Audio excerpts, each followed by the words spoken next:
송은재TV 시작합니다. 국민의힘의 배현진 의원이 어제 오후 한 교회원으로부터 피습을 당했습니다. 이재명의 피습이 있은 지 23일 만입니다. 바로 곧장 이어서 이 피습을 당하는 모습이 CCTV 영상이 공개가 됐습니다. 또 병원에서 치료를 받고 있는데 병원에서 배현진의 부상 정도에 대해서 곧 발표가 있었습니다. 경찰도 일단 이 사건 내용, 초반 내용을 모두 발표를 했습니다. 사건 내용을 좀 먼저 요약을 해드리면요.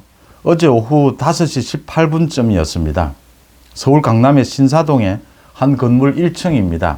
이 건물 입구에서 경찰 조사 결과로 밝혀진 것입니다. 중학교 2학년생입니다. 이 중학생이 입구에서 기다리고 있다가 배현진 의원이 혼자 이 머리를 손질하러 이 건물에 들어왔다고 합니다. 들어오는 배현진을 향해서 국회의원 배현진이냐 두 차례 묻습니다. 배현진이 웃으면서 그렇다라고 하니까 갑자기 이 주먹만한 돌을 쥐고 배현진을 공격을 합니다. 18초 동안 17번을 배현진의 머리를 내려 찍습니다. 이 돌멩이로. 배현진이 쓰러지자 그 위에 올라타고 이렇게 머리를 계속 공격을 했습니다.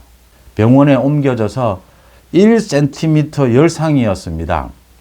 이 열상은 찢어지는 것입니다. 자상은 찔리는 것이죠. 그래서 봉합수술을 두 차례 했고 지금은 이제 회복 중입니다.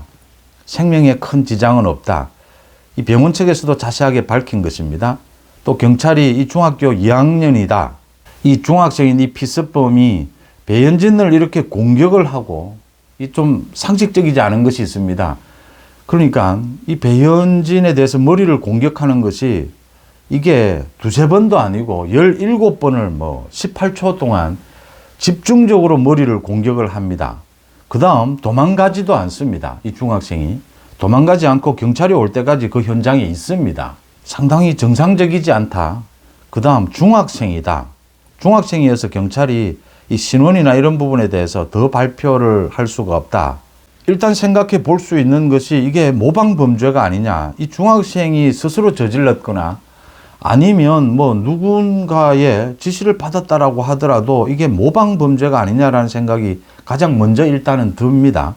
경찰 수사를 더 지켜보고 병원에 또 이 부상 정도, 치료 정도를 지켜봐야 할 일이지만 여야의 반응이 나왔습니다. 그냥 언제나 이런 피습이 있으면 이게 지금 정확하게 정치 테러인지 또 개인의 원한 관계일 수도 배제할 수는 없습니다. 국회의원 배현진이냐라고 물었다라고 해서 이 중학생이 모든 걸 정치적인 의도가 있다 이렇게 보기도 단정하기는 쉽지는 않습니다. 한동훈 위원장이 병문안을 했습니다. 한동훈 위원장을 통해서 배현진 의원이 국민들이 걱정하지 않으셔도 된다. 자기가 잘 견뎌내고 있다. 잘 회복하고 있다. 이 CCTV 영상을 보면 섬뜩합니다. 18초 동안 17번이나 이렇게 배현진의 머리를 내려 찍는 이 모습이 참 충격적입니다. 그런데도 배현진은 국민들이 걱정하지 않으셔도 된다. 잘 회복하고 있다. 라고 했고 폭력 사태가 발생했을 경우에 병원, 경찰, 또 정치인 본인 이렇게 대처하는 것이 정상적으로 이렇게 상식적으로 이렇게 흘러가고 있습니다. 배현진 이 부상 정도가 아주 심각한 정도는 아니다라는 게 그나마 다행이고 빨리 회복할 수 있기를 빕니다. 일단 많은 것들이 의문투성인데 경찰 수사 발표가 곧 있게 되면 이런 의문들이 풀릴 것이다 이렇게 예상이 됩니다. 어제 이 배현진에 대한 이런 피습, 이런 섬뜩한 피습이 있기 바로 전에 어제 오후에 국회에서는 경찰을 불렀습니다. 굉장히 이례적인 일입니다. 경찰이 이재명 피습을 수사한 이 경찰을 불러서 국회에서 국민의힘은 참석하지 않았습니다. 이게 사실은 거짓 선동이다. 그래서 국민의힘 의원들은 모두 불참한 가운데 민주당이 집중적으로 이재명 피습 사건을 수사한 부산경찰청을 상대로 해서 이 공격을 쏟아냈습니다. 어제 오후에 국회 행정안전위원회 이 회의 내용 요약해 드리겠습니다. 이 공교롭게도 어제 오후에 국회에서는 이런 일이 벌어졌고 좀 늦게 이제 5시 넘어서는 배현진 피습 사건이 발생을 했던 겁니다. 제가 이걸 같이 이렇게 보도하는 이유는 이 지금 배현진 피습이 일어나고 난 다음에 여야가 언제나 그랬다시피 혐오의 정치를 끝내야 한다, 진영의 정치를 끝내야 한다라고 합니다. 그런데 뭐 이렇게 와닿지가 않습니다. 언제나 그 이야기가 나오지만 그게 없어지지가 않습니다. 현실적으로. 당장 할 수 있는 게 있습니다.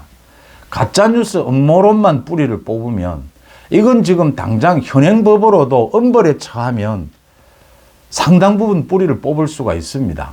이 음모론과 가짜뉴스가 어제도 국회에서 쏟아졌다라고 하는 겁니다. 그러니까 민주당입니다. 민주당이 부산경찰청장을 상대로 해서 이 계속해서 이재명 피습에 배후가 있고 음모가 있는 것이 아니냐, 경찰이 수사를 축소한 것이 아니냐를 따졌습니다. 우철문 부산경찰청장.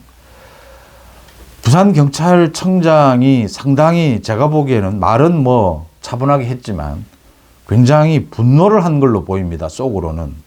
이재명의 이 피습범에 대해서 왜 신상을 공개하지 않았느냐 민주당이 따지니까 이게 지금 법이 바뀌어서 지금은 신상공개위 위원들이 결정을 한다, 심의를 한다. 이게 신상공개를 하는 것이 맞느냐 맞지 않느냐. 그래서 이 신상공개위 위원들의 판단이 있으면 그걸 바탕으로 해서 경찰이 결정을 하게 되는데 이 신상공개위 위원들이 통상에 비춰서 이재명 피습은 수단의 잔인성이나 범죄의 중대성이 미흡하다라고 판단했다라고 하는 겁니다.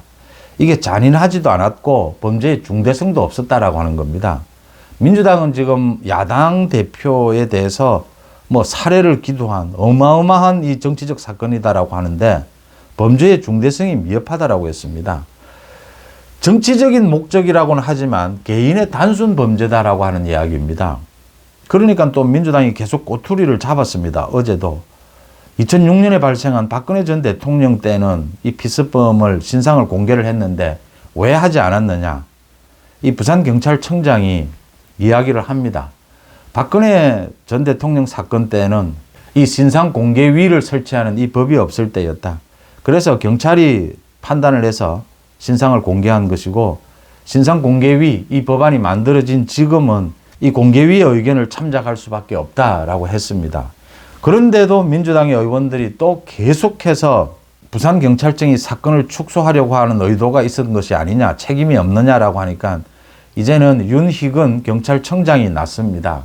지금 이렇게 피습범에 대해서 신상공개라든지 당적이라든지 이런 걸 계속 공개하라고 하는데 이게 법적으로 하지 못하도록 절차와 이런 것들이 모두 규정이 되어 있다. 그 규정들을 살펴봐라. 이렇게 계속 문제만 제기한다라고 해서 이게 풀리는 것이 아니지 않느냐. 그런데도 민주당 의원들이 이게 부실 수사한 것이 아니냐, 축소 수사한 것이 아니냐 계속 이야기를 하니까 결국 부산경찰청장이 이 사실은 화를 낸 겁니다. 이렇게 이야기를 합니다. 이 수사를 하면서 직원들이 열흘 동안 퇴근도 못할 정도로 적극적으로 수사를 했다. 최선을 다해서 수사를 했다. 그런데 사건 초기에 이 소방관들이, 경찰관들이 의사도 아닌데 이 흉기가 정확하게 뭐였느냐, 이 용어라든지 이 상처가 1cm였느냐, 1.4cm였느냐, 그것까지 왜 정확하지 않았느냐라는 걸 가지고 이렇게 계속 따지고 문제 제기를 하면 앞으로 경찰이 어떻게 일을 하겠느냐? 왜 근거도 없이 이렇게 가짜뉴스, 음모론을 제기하느냐 이 이야기를 한 셈입니다. 배현진 의원에 대한 피습이 있었습니다. 이게 중학생입니다. 이게 정치적인 이유가 있다 하더라도 단순 범죄 아니겠느냐. 이재명 피습처럼. 그렇게 일단 생각이 됩니다. 그렇지만 이것도 이재명 피습 때처럼 많은 음모론과 배후론 또 가짜뉴스가 쏟아질 수 있습니다. 자작극 아니냐? 배후가 누구냐? 정치적으로 굉장히 지금 국민의힘의 유력한 의원인, 국회의원인 배현진에 대해서 엄청난 정치적 배후가 있었던 것이 아니냐? 무엇을 노렸던 것이냐? 합리적인 선에서 어떤 의혹을 제기할 수는 있습니다. 이게 병원이나 경찰의 발표에 따라서 그게 아닌 게 드러나게 되면 그 다음 가짜뉴스를 중단해야 합니다. 의혹을 중단해야 합니다. 그런데 지금 민주당을 비롯해서 그 김어준인가 하는 그런 유튜브에서는 중단하지를 않습니다. 민주당은 어제도 경찰을 불러서 이재명 피습에 대해서 가짜뉴스를 계속 늘어놓았습니다.